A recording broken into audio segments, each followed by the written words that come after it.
Hello, everyone. Welcome. Good afternoon, and welcome to CASW's first national webinar kicking off National Social Work Month 2024.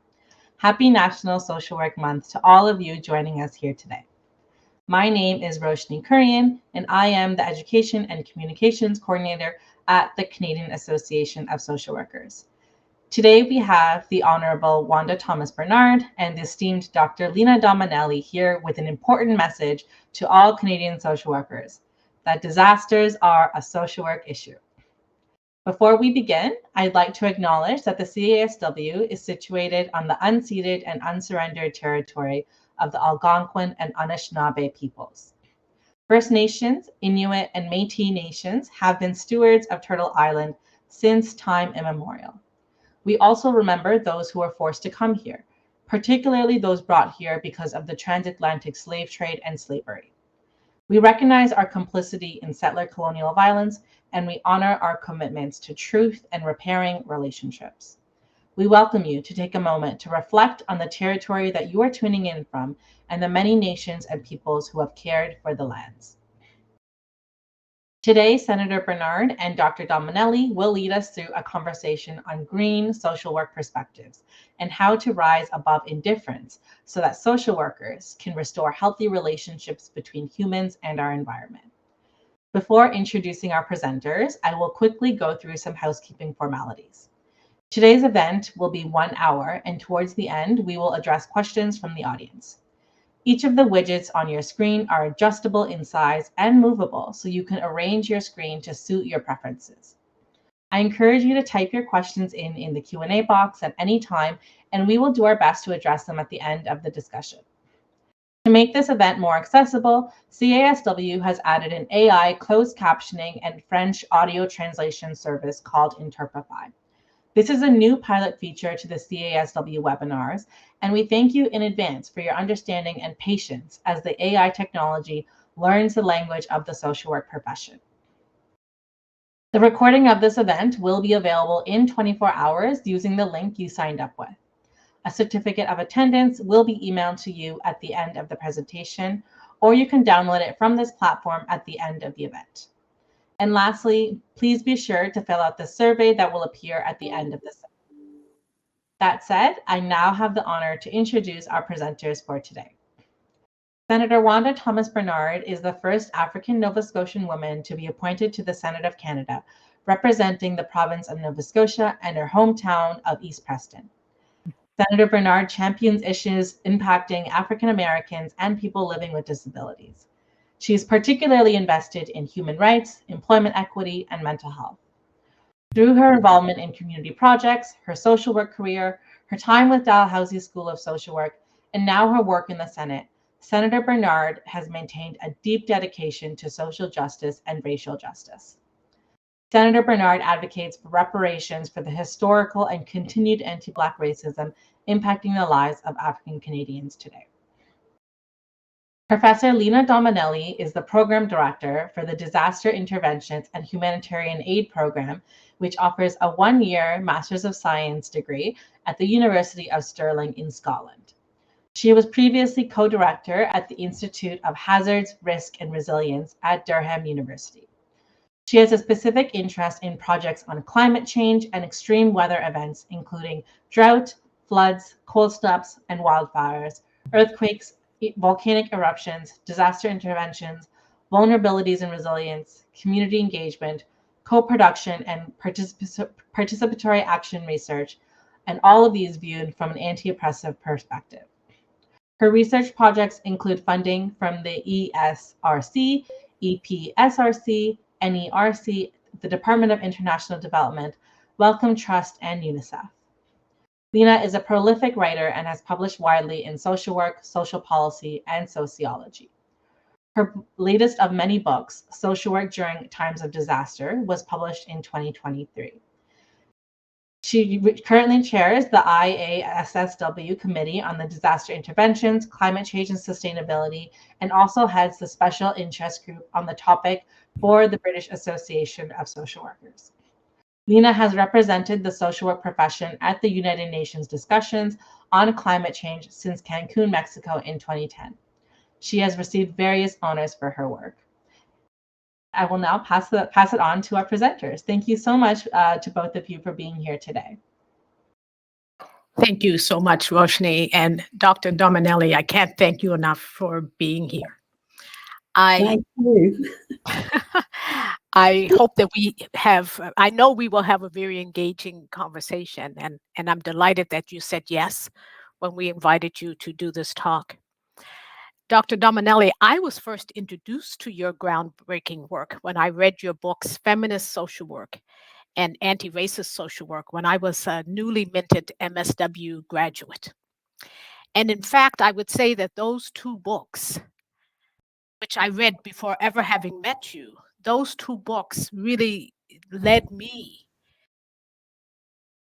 becoming more grounded in social justice in my own practice. And then and that we considered that to be groundbreaking work at the time, and the work you're doing now and work you've been doing for the last number of years is just so amazing.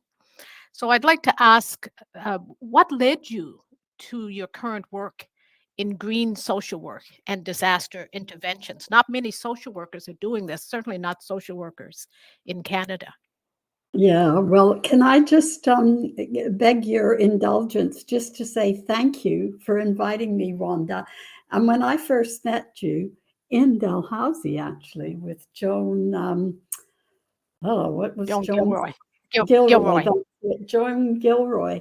I was so pleased. And then when you became my student at the University of Sheffield, and you were the first Black student to graduate because you were just going to zoom along and get through it, not wait for all sorts of other things to catch up. But I will always remember the groundbreaking work that you did around Black masculinity. So I want to thank you for your own innovations. And I won't go into all the other things that we've done together since then, but that was my first introduction to you. And I was so glad you went out of your way to meet me when I came to Dalhousie. So to get to your question, what has green social work got to do with social workers? If I can rephrase your question in another way. Well, it has everything to do with social workers. Social workers tend to forget their history if they ever knew it. But actually, philanthropic social work did begin in disasters. And the first disaster was one that we know all too well even today, which was poverty. And I was trying to think, how do we deal with poverty differently? Because what we've done is useless. It doesn't change anybody's lives, and we still get more and more people in the world. So I decided to try and look at what are the things that we knew already, like the causes of poverty are low wages, lack of wages, low benefits, and how can we challenge this without getting involved in the same old circles of getting nowhere that we used to. And that was where I was talking one day to one of my colleagues in Durham at the Institute of Hazard, Risk and Resilience. And suddenly I realized we were talking about electricity and how you lost 75% of your electricity before it got to its point of use. And I said, well, what we need are self-sufficient communities. And I realized then I hadn't even thought about it. It was my social work, community work background kicking into action.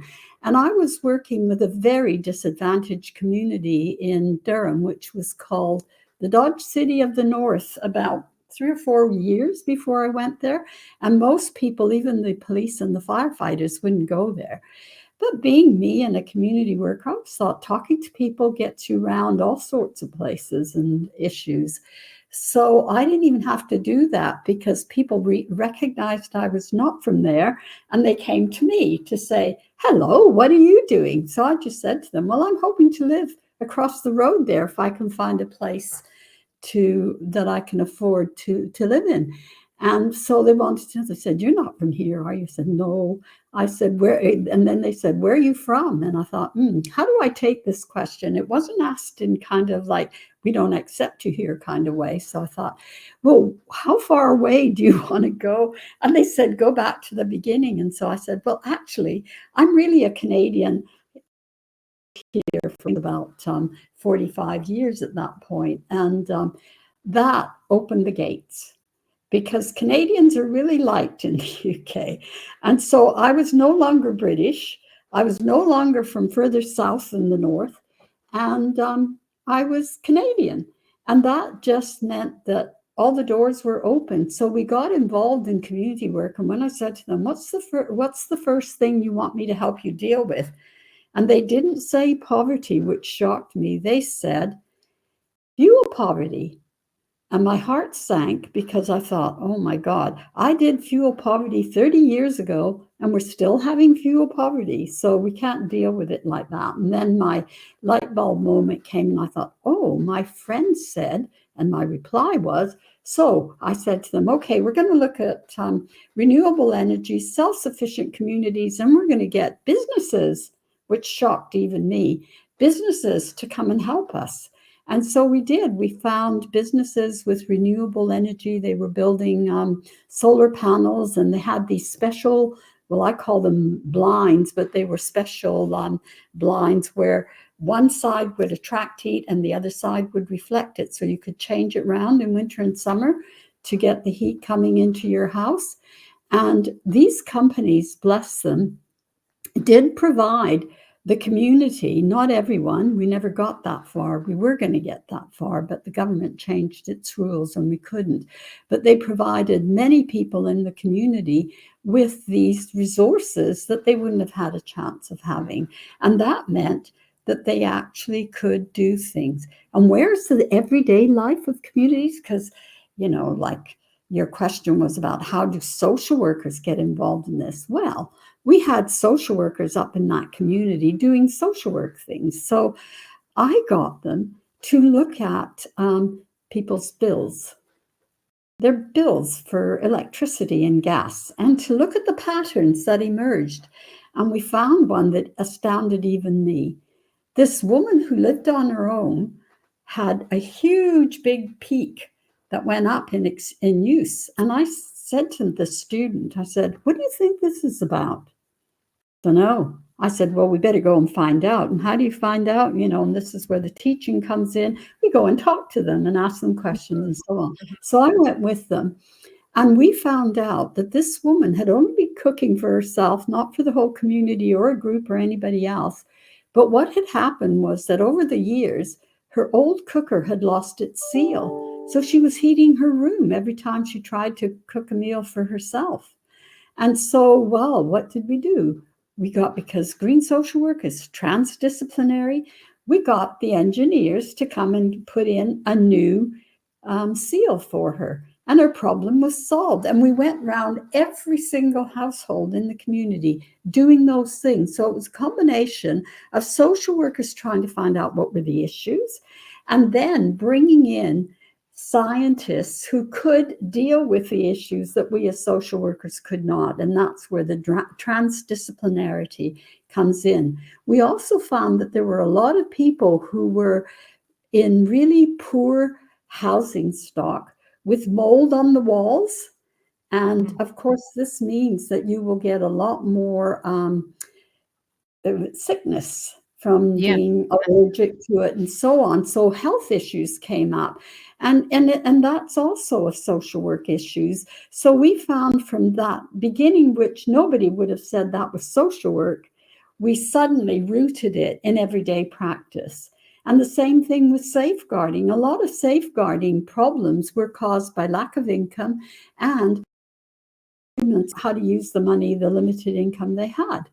So we found that even domestic violence could be impacted upon by giving people alternatives on how to heat their homes, how to earn, because the other part of our Gilesgate project was that people would be able to work in the community, because we were going to establish a workshop where they could build these solar panels and the blinds themselves.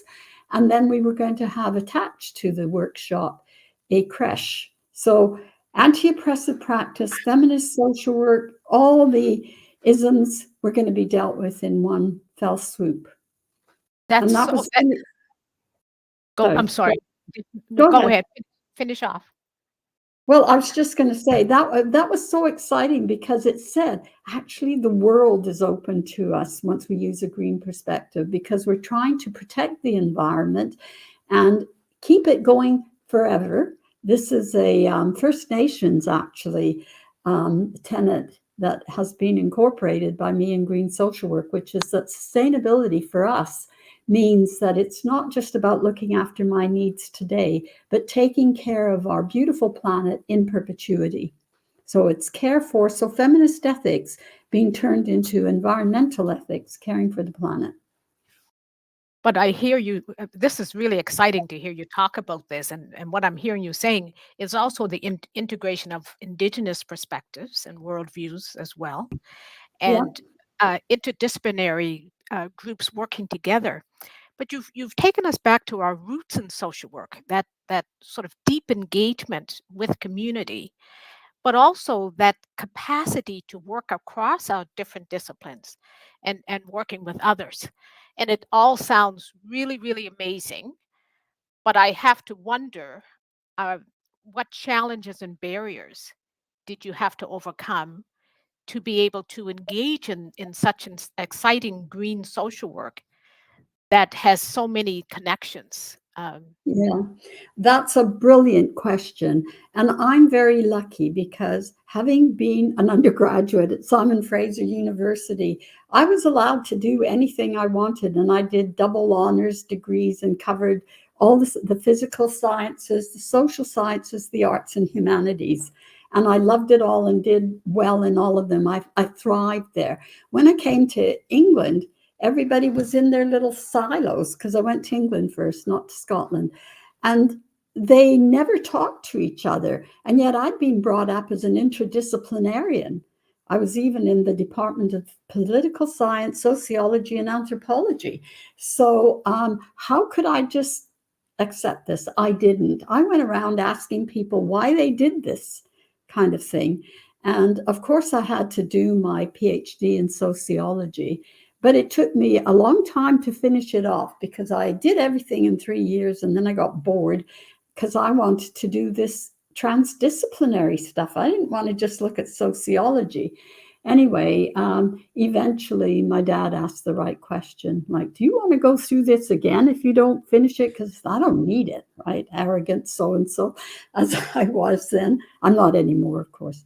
But the question that he asked really got me thinking. So I thought, oh dear, I better kind of like grit my teeth and write it. So I did. So I hasten to say it took me 3 weeks to write it out longhand because it was all in here and I offered to be examined for 3 solid days, but they wouldn't do that.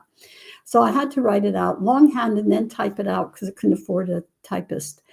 And I handed it in and I got minor corrections.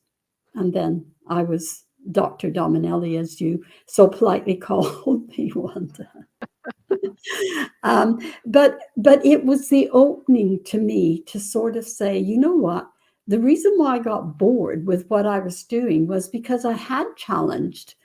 I wanted to include arts and writing stories. I always liked telling stories, not fictional stories, but stories rooted in facts and realities to kind of like get people to engage with them.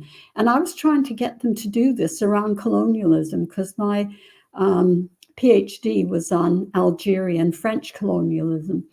And I wanted people to think differently about it. So I started a story. And you know what the comment I got, which stopped me from writing anything for years until my dad asked me, so this is not what to do with students.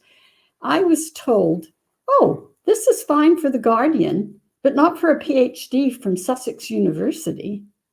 Okay, well, I don't care. I don't need it. So off I went to do my own thing. And that was where I went into community action in poor communities. And I just learned so much that I'd never found out in sociology, but just living with people, talking in their communities and encouraging them. And this is really important for social work, and it is part of green social work, to use their knowledge and skills. And this I also learned, you know, I was very lucky because we lived near First Nations people and, well, their territories. when I was little, but you know, I left Canada so long ago, I missed a lot of the story that happened afterwards. But I just learned so much from them because I was part of the Red Power movement when I was in my early teens to try and understand where were they coming from and why was it, you know, because I had my dad on the one hand saying, I didn't steal any land from anyone, I paid for this house. And I worked really hard to get it because I had to work 3 shifts a day to save the money, blah, blah, blah. You know, the stories. And I was thinking, so what is it that's separating people? And of course, that was where the colonial divide and rule came in. And so I decided to go and spend some time with the First Nations. And I'm so glad that I did, because I'm sure I didn't understand half of what they told me. But it really made an impact on me. And the biggest thing was, we've got to take care of the earth so that we don't leave a footprint on it. And if you actually went and looked, because I was shown how to read the footprints that they left, you couldn't find them unless you knew how they looked for them. And yet, if you went and looked for a white person, you could see their footprint and where they'd been and where they were going and everything else, you know, and it was just a completely different way of realizing a life. So that was what took me to community work practice. And then from that, I went into safeguarding children, because that and domestic violence and child sexual abuse were the big things that I went from community work, because I could see them in the community, straight into then training as a social worker, so that I knew what I was talking about when I did work in the profession of social work. Mm-hmm. So that grounding in community, that being with community, that listening to community, and through that, it sounds like you learn to become a storyteller. And I'm thinking about climate change and climate disasters, and they just seem to be that much more prevalent. And here in Canada, we're seeing more and more of that now as well. Um, can you talk about, and we're seeing climate refugees as well. And I'm wondering if you could talk a bit about some of the unique challenges that social workers experience when working with climate refugees. Yeah. What's Well, happening in that whole area of work? yeah. Well, first of all, there are no laws that entitle climate refugees to help from another country. So they're excluded from the Geneva Convention and every other convention, which I think is terrible. One role for social workers is to start lobbying policymakers, particularly nationally and internationally, to make some legislation, because we are going to find huge challenges. And I don't think social workers are equipped to rise to the challenge. I can tell you that there was a person I met in 2010 from the University of Austin in Texas, and he was monitoring them. This 2010, he was monitoring older people moving up from Florida up to the border states between Canada and the US, you know, Vermont and all the way across. And he was monitoring them, and they were moving then. And he called them climate refugees. But his work, which was really groundbreaking at the time, I've never seen it written up yet, which I think is terrible. But probably somebody decided to pull the plug on his funding, because it's not what countries want to discuss. And I was thinking at the time he was saying this, what's going to happen to Canada? Because there's going to be no notice taken of borders. People will just push through. Like we're seeing this in Mexico with the US. And I think, so we can't just rely on, this is our border, go away. That's not going to work. So we do need, and I think for me, because I believe in preventative social work and preventative issues around climate change and climate disasters, we need to start taking really, really seriously, and I'll tell you what social workers can do about it in a minute, the fact that we have to use the Earth's resources and exploiting them mainly for the benefit of the few, especially rich people who use 30 times more the transportation fuel of an ordinary person in any Western country. 30 times more. That is just outrageous. And we, as better off people in the world from the global north, use Well, if you're in America, you use 12 gigatons of carbon dioxide per year as a person. In Europe, it's 6, so half, because our standard of living is a lot lower, which is good from the client point of view, because we're not poor and we're not, we have fridges and refrigerators and freezers and central heating. We've got all the mod cons, I guess we could call them, mod inconveniences. So we don't need anything else. And we don't need built-in obsolescence and all those other things that are really prevalent in the US. I have a student currently at the moment from the US, which keeps saying, what about the money? Where do we make the money out of this? And she says, okay, I know you're going to say I'm American and this is part of my kind of DNA. But I said, yeah, but we have that question. These resources for the benefit of the few. That means the many are paying the price for that. So we've got to stop that because it's not fair. And if you say you believe in social justice, which you do, and environmental justice is part of social justice, that's part of green social work, then you've got to take seriously and think about how do we produce and how do we consume and how do we move away from exploiting the earth, exploiting labor, and exploiting fossil fuels, which we should stop using because we have other choices now. We didn't 200 years ago, but now we do. And I've been arguing in the UN, but till I'm blue in the face, nobody listens to me. Maybe you could get Justin Trudeau to listen, Wanda. I'll do my best. Okay. And I'm happy to come and talk to you and him about that. But I keep saying to them, if we just gave everybody the technology for free, we could still make a profit because you could charge enough for each unit that you sell to make a bit of a profit on it. And you don't need ludicrous amounts of money to make a profit if you're just plowing it back into rebuilding what you had. But nobody wants to listen to that because I think we've, since the Thatcher period here and Reagan, and I guess Harper in Canada, Reagan in the States, Harper in Canada, we have become used to really greedy capitalism and the, what was it called by even Heath, our Tory Prime Minister here, called it the unacceptable face of capitalism. And I think, we ought to start talking about these things. And that's where the stories become really important. How did we shift from having a consensus around everybody has the right to have the decent things they need for life, a decent welfare benefit, a decent wage, not to be exploited, to suddenly sort of saying, well, we need to cut back on welfare. Minimum wages, well, if you can afford it. All of these things, we as social workers, I think I would argue, have a moral responsibility to say, you know what, we need to say enough is enough.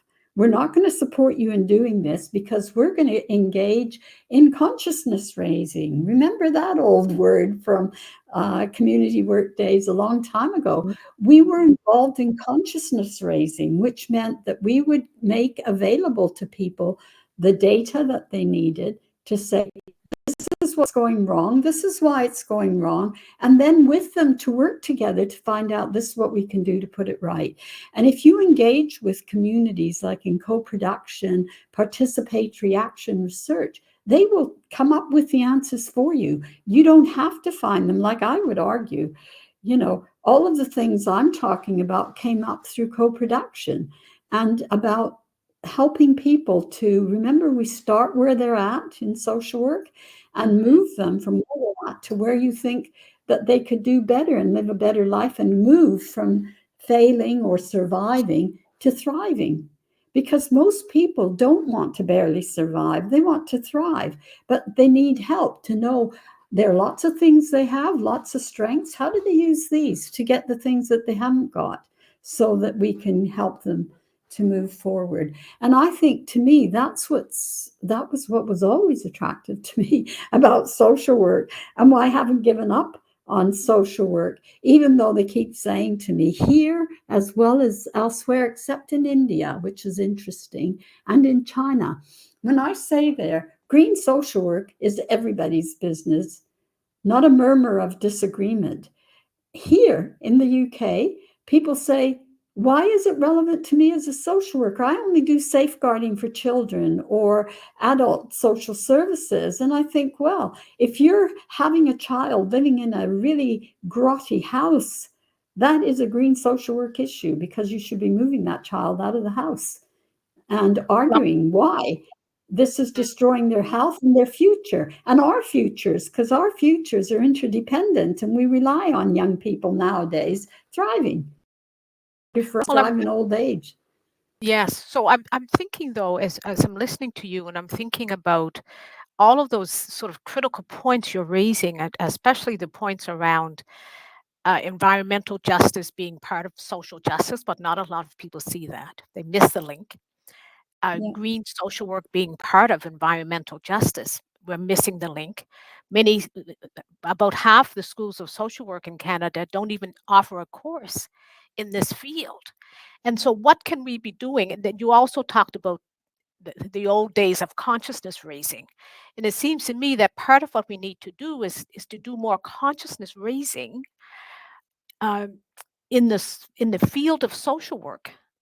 So I need to bring it back here to Canada. So thinking about Canadian social work, in our practices, I think we're not doing those connections.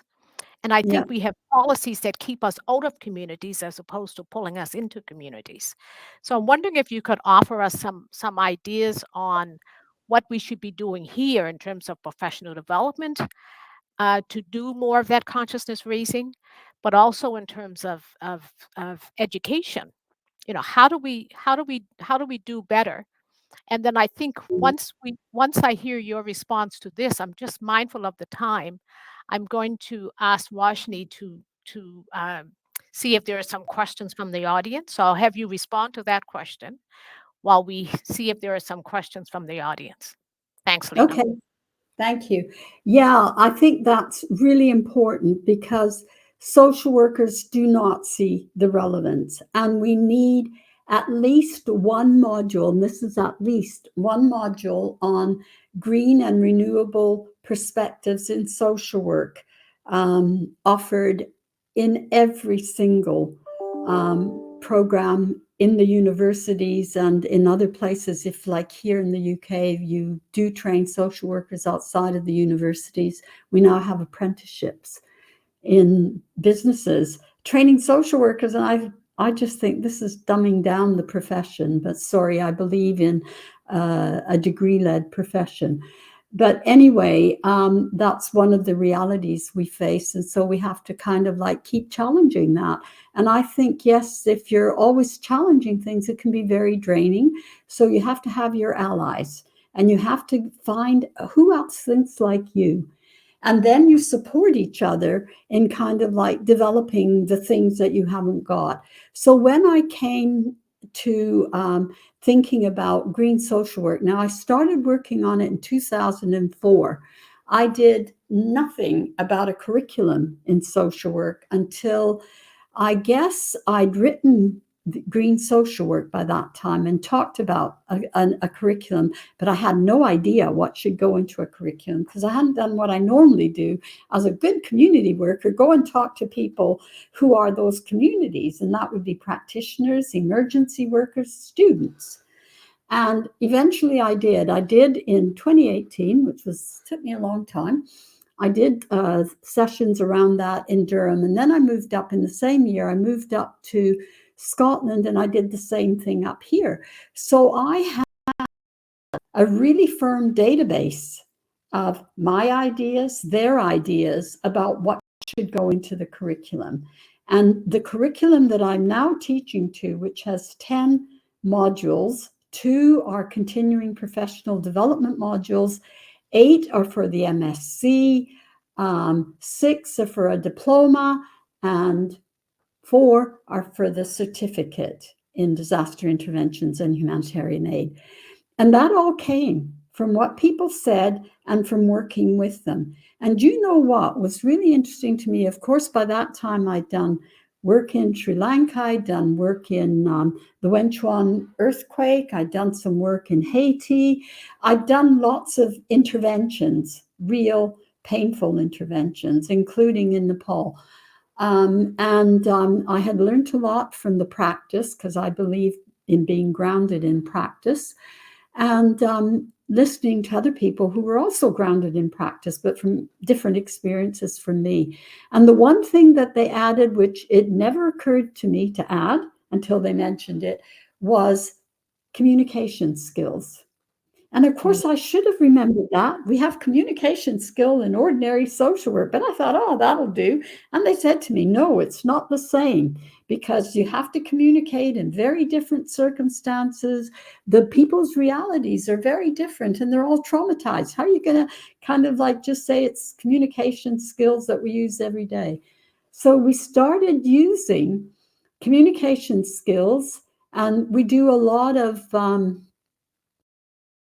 well, it's exercises, but role play, simulations, those kind of activities where I keep saying to the students, you can do real life practice in safe settings so that you can make mistakes and nobody will die or suffer from it. You might feel silly, but that's okay. You'll get over it. And so we do a lot of that. And that's how we start raising consciousness about different things and different ways of seeing the world. I know I said we'd go to an audience question next, but I actually have another question. Every time you speak, I have another question I want to ask. And so I'm wondering about the student response to the green and the disaster preparedness courses that you're offering. What's the student response? What's the student uptake? And what kind of experiences are they having in their practicums? They're very excited about the course. They've all chosen deliberately to come to this course because it was different, and they love it. I've had recommendations for what we call rate awards, which are best teaching awards. So I've had those recommendations every year. They're in the process of collecting them for this year. So I don't know if I'll be nominated this year, but I was nominated last year and the year before. We've only been going for 2.5 years, so we're still very new. And the university don't accept that, which breaks my heart, because they keep looking at the figures. We are, I call, a large program with a small number of students. We've got less than 10 students on our course. We're supposed to have 20. And the university has already sent a shot across my bow saying, if this continues, we won't offer it anymore because we can't afford it, which is really that's a shame. That's a shame. Yeah. I'm really hoping that through having this international conversation, that it might help to shift that. And I think the other thing for people just to be mindful of is you actually started this during COVID. I did, yes. And I have to remind myself about that, because I was sitting in my home with my computer in front of me, typing like mad and staying up all hours, because I was also getting a lot of advice from people overseas, in India, in China, in Barbados, in the Caribbean, in Curacao, where I did some work before the COVID came in around malaria, and how we could do green social work in malaria, because that's about the environment. It's about not having stagnant pools of water in garbage cans, for example. So we did, and the students are, social work students, Wanda, you know this already anyway, I don't need to tell you, are amazing. You tell them, we're going to do this to find out what's going on there, and they just come and do it. Like we said there were 1,000 students at Curacao, at the University of Curacao, and they spoke Pimento and Dutch. Oh, hang on, I've got to turn this on. And Dutch. Of course, I didn't speak either, but I understood quite a bit of Pimento from my knowledge of Spanish, Italian, and Portuguese. So we just communicated with each other, and I said, I want 1,000 students to volunteer. And there were 1,000 social work students who volunteered, and we did a survey of everyone in this particular community, and we found out some really interesting stuff that still hasn't been fully utilized because I couldn't find scientists, biologists and chemists who were interested. But we found out that using some of their local herbs like papaya and other herbs that they used all the time, and fruits, they were doing better. Now, this is documented. They were doing better than those who went to the doctor and were given painkillers, basically, or aspirins, because they weren't given anything else. And we found that if you had a tisane made up of papaya, pineapple, and I've forgotten what the third thing was because it wasn't something I was really familiar with, and it worked. People got back to work at least 4 days earlier than those who went to see the Western doctor. Amazing, amazing. Amazing. And then I couldn't find anyone here who was interested enough to go, because I said there's a chemical in these. I'm enough of a scientist. I haven't forgotten my chemistry. I said, I know that there is a chemical in them. We have to extract it and find out what it is, which means you have to use your knowledge. But they just weren't interested because they thought this was, oh, you social scientists or social workers, even worse. You social workers think you can do anything just because you want to. Let's prove them right. Let's go and see if we have some audience questions, Varsity. Yeah. Hi. Yes, we do have quite a few questions. This is quite an invigorating topic for many social workers here with us. Before we begin with the questions, though, Dr. Dominelli, I was wondering if you wanted to take a couple minutes to talk about this chart that you've shared with the audience members. Yes. This is, well, I'm very pleased with this chart. It took me a long time to work it out, but some of you will recognize the interior bit with a bit of changes for the disaster-based practice in the middle. You'll recognize it for anti-oppressive practice because that basic structure is from there. But I've added how not to look after the planet and then how to look after it better. And these are the physical sciences and the social and physical sciences coming together, actions at the end, either to improve the climate or, not improve the climate, that's why it's a red arrow, or to improve the climate. And I ran out of space to have an arrow, green arrow going out that way, but you can imagine it going out. And so what I did was I thought, well, you know, disasters are hazards, which are usually natural, but some of them can be human-made, like chemical disasters, but most of them are hazards like floods. The flood would be a hazard, and it wouldn't be a disaster if we didn't build on floodplains and all that kind of stuff. So the hazard comes into vulnerabilities, and these are social vulnerabilities. And this then means that we increase the risk of something going wrong and harming people and the environment. And so we try to reduce that by mitigation strategies and having some way of moving the hazard or reducing the hazard in some way so that it causes less harm. And then we can also be resisting the vulnerabilities through active resistance or passive resistance. If we're active, we actually take it and say, right, this hazard can be dealt with by doing this. And that's where co-production and, you know, all these agencies and all these things coming around the outer circle are really important because that's where the action comes from. And giving people the right to have decisions that they make for themselves. And so that goes off in that direction.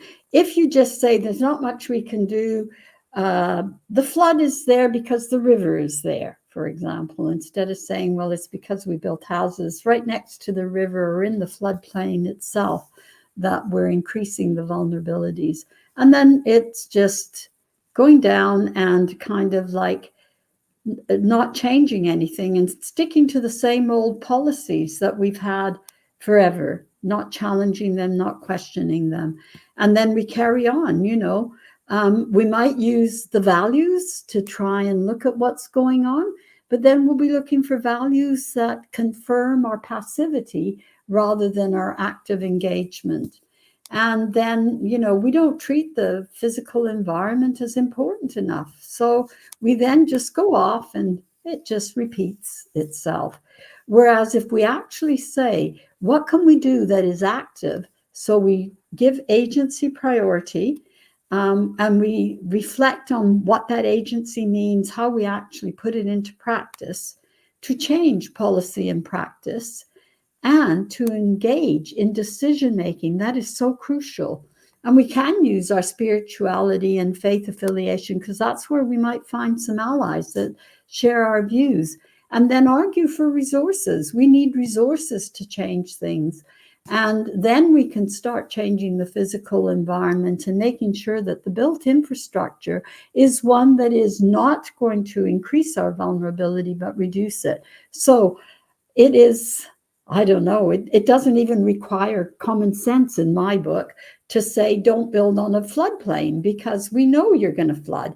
If you build on a floodplain, then build your house on arches or big stilts, so that, you know, like they do this in the global south. They build entire communities on stilts right across along the promenade of the ocean, and they never flood. The water washes underneath and goes to wherever it needs to go and then washes back, and the people are never, ever affected. And I keep thinking, why can't we learn from people who've already got the solutions? And yet, you know, we're kind of, I don't know, ostriches with our heads in the sand, or something like that comes to mind. There's so much we could learn from the global south, but there's this attitude of the north having the answers. So let's go to a couple of questions from the audience. Yeah, thank you. So the next question is, would you be able to speak to how green social work is transdisciplinary?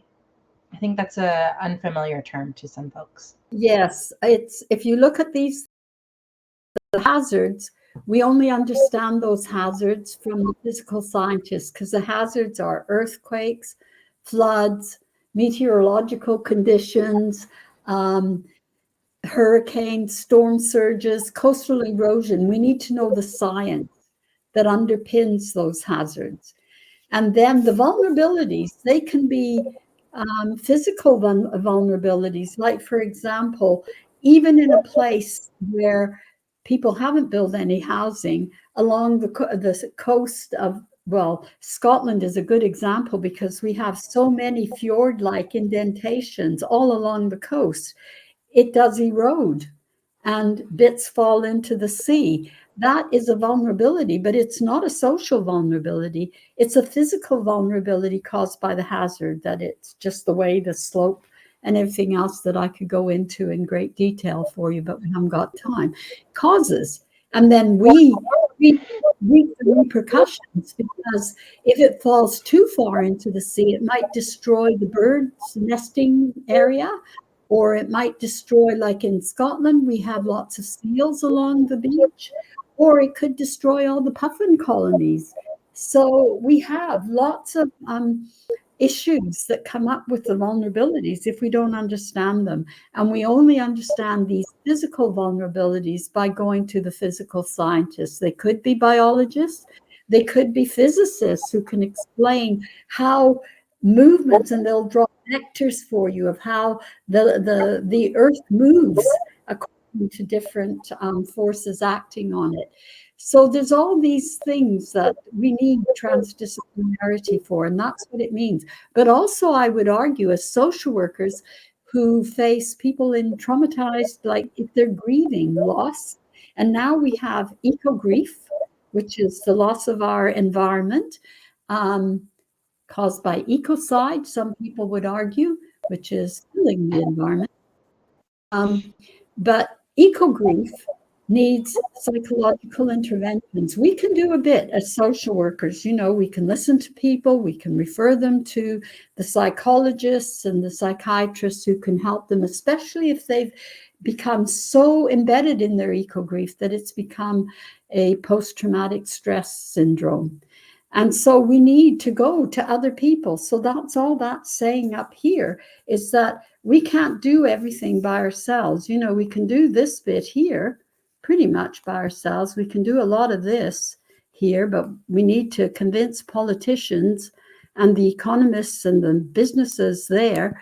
We have to get people who believe in religion and spirituality to support us here. And then we need the proper infrastructures if we're going to change things there. That's why it's transdisciplinary. We acknowledge that we as social workers have a huge contribution to make, but we can't make it all. We have to work in teams that are transdisciplinary, and then together we can do some really good work and bring the communities in there, because the communities, and I had this in the Wenchuan earthquake, my God, big time. The physical scientists, the seismologists, and the geologists kept saying to me, "Oh, Lena, there's the people coming now. That's your area." I said, "No, it's not. It's our area. You're going to go and talk to them as well as me." But they were really scared to just go and talk to people and ask them, "Hello, what are you doing?" Especially the women who were washing clothes in the river water because they didn't have anything else. This is in the rural areas of China, even in 2015. Yeah. But they were just literally scared of people. And I didn't invent a word to describe fear of people. I'm sure there is some kind of phobia, but I couldn't think of it. And I just kept saying to them, stop being scared of them. They're probably more scared of you than you are of them because you're powerful. They're just ordinary people carrying out their everyday lives. And they're women. Look at what they're doing. They're washing clothes in the river. Yeah, it was a real experience because there was no understanding that they could contribute to that community in a way that I couldn't, because they had the knowledge, but I lapped it up like crazy. So yes, I did discover an unknown fault that the seismologists did not see, because I learned, they taught us how to recognize faults and everything else. And I lapped knowledge up like a little sponge. I just absorb everything. Then we were walking along one day and I said, "Phil, isn't that a fault line there?" And he said, "Where?" So I went and showed it to him. And he said, "Oh, you might be right. Give me 20 minutes. And he went off with this little hammer and things, came back later and he said, "You were right. How did you know?" I said, "Well, you told me how to recognize a fault, how to look for the pebbles and the lows." I said, "I did, and I could see it there with the naked eye. I didn't need a little hammer and everything else." But I said, it just shows you how when you're a good teacher, you teach your students to be able to do what you could do. But he was just so shocked that a social worker and a community worker would actually see something that he had missed, because he'd been going back and forth along that place for many years and never saw it. Wow, and mine was just the first trip. So I really give you that story because I'm trying to encourage you as social workers not to be afraid of transdisciplinarity. We have much that we can contribute, and we have much that we can take from the other people who can contribute to us. It's a two-way street, I say, reciprocated relationships and connections. And we're interdependent. They need my knowledge, I need their knowledge. Right, right. Okay, I think, Roshni, we may have time for one more.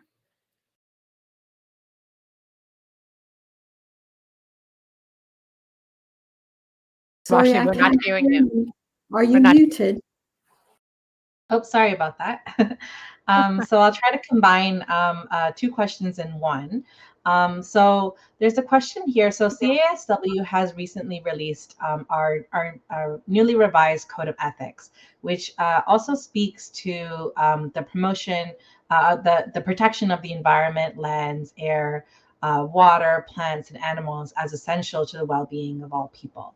And so I was wondering if you had any thoughts on our ethics and our ethics around environmental protection, and how important that is for social workers to put into their practice.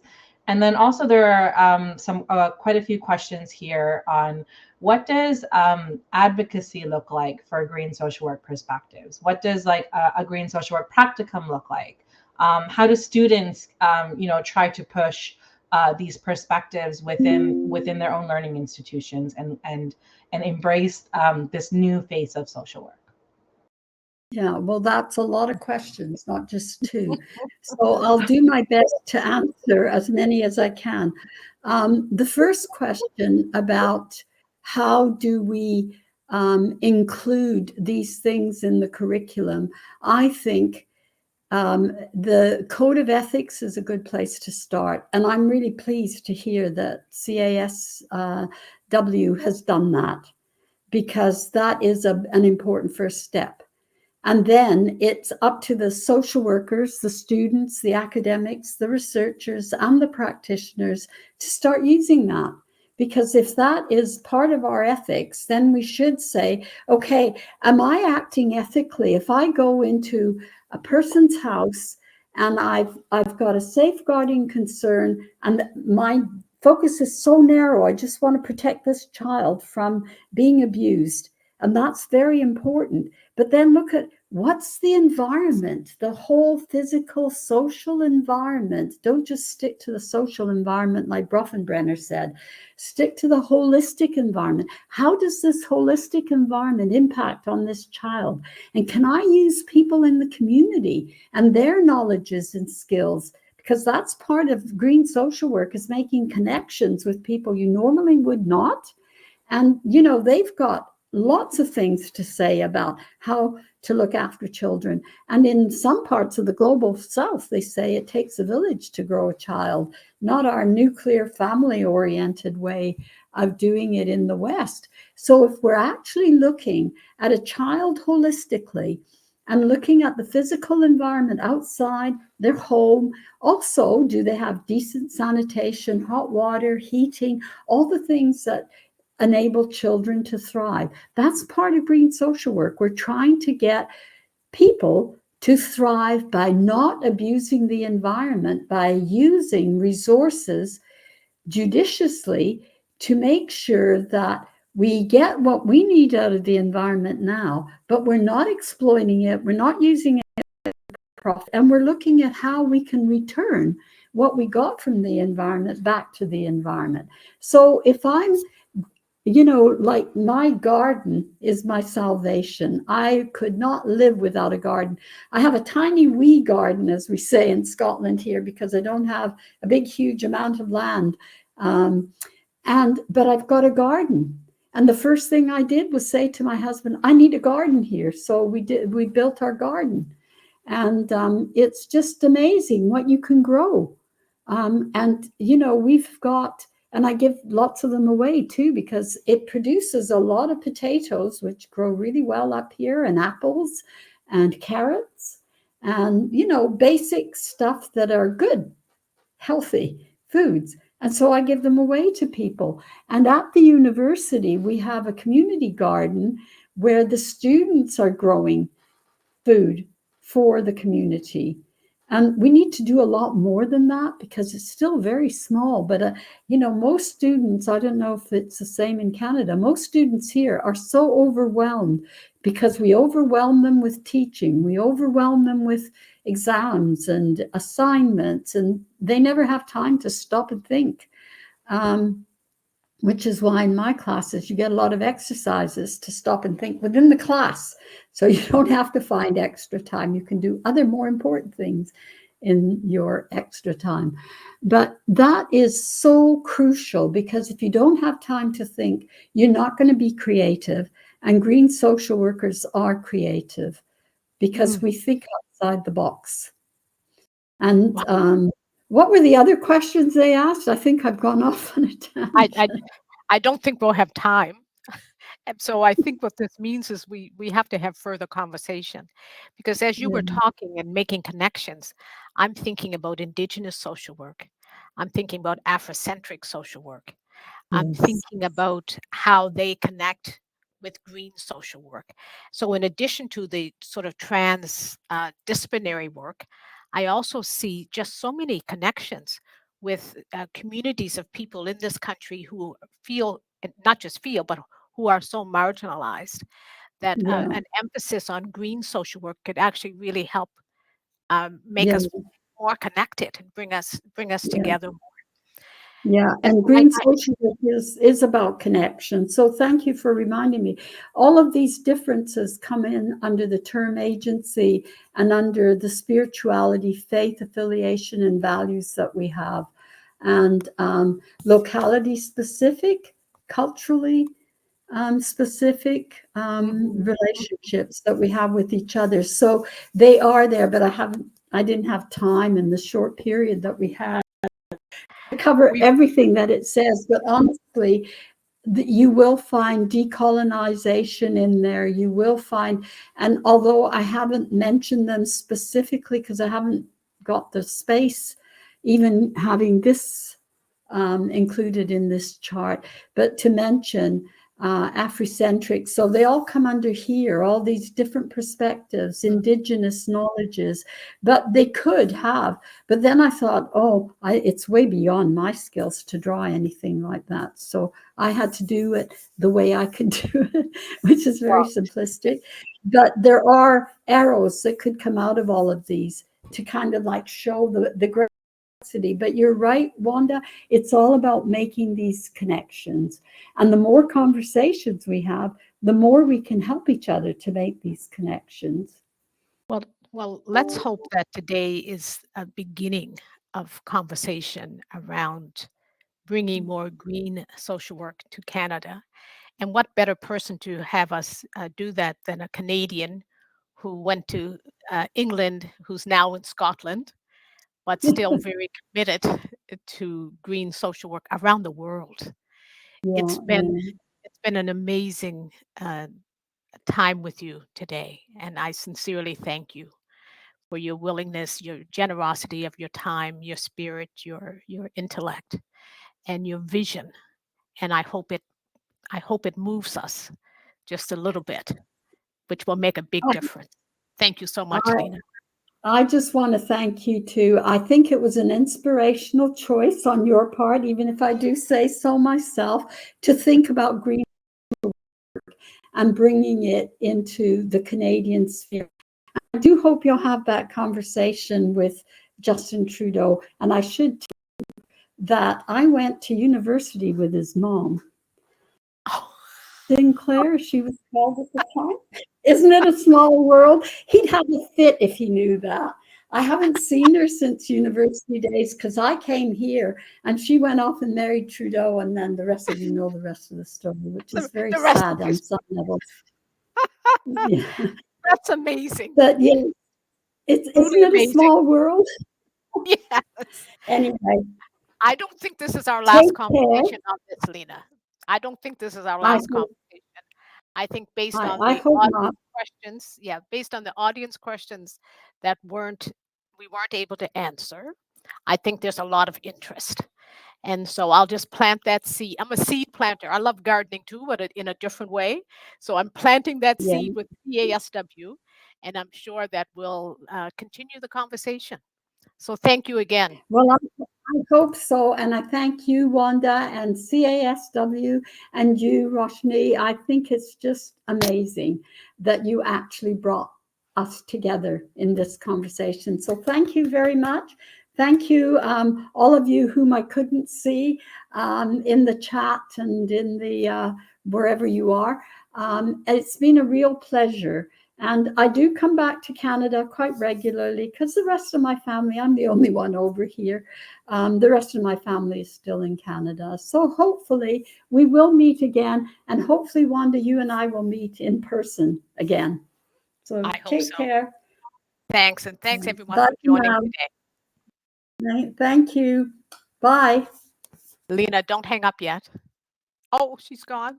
Oh, I had a personal message from my husband for Lena, but I didn't want to broadcast it to the whole group.